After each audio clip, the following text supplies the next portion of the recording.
আসসালামু আলাইকুম। আজকে আমরা এসেছি ফেনী জেলার সাগলাইন্যা উপজেলার নিষ্কুঞ্জুরা গ্রামে।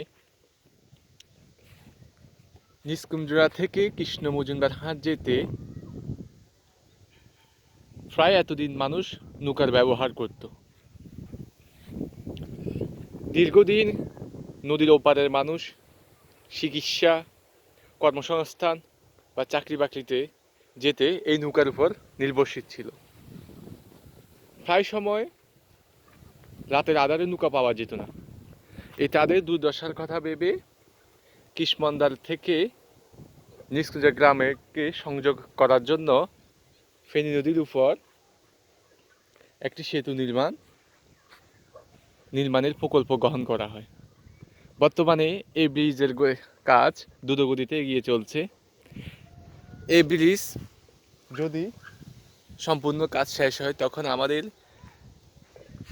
পার্শ্ববর্তী আলোকদিয়া, সল্লালা, নিষ্কুঞ্জরা এবং কি রাজপাড়া সব গ্রামের মানুষ উপকৃত হবে।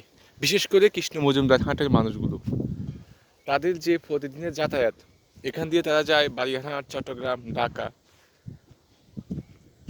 তারা যদি কৃষ্ণমন্দার থেকে যেতে হয় তাহলে তাদেরকে ফাজিলপুর যেতে হয়। এই দীর্ঘ দূরত্বকে একেবারে সংকীর্ণ করে দিয়েছে এই ব্রিজের মাধ্যমে।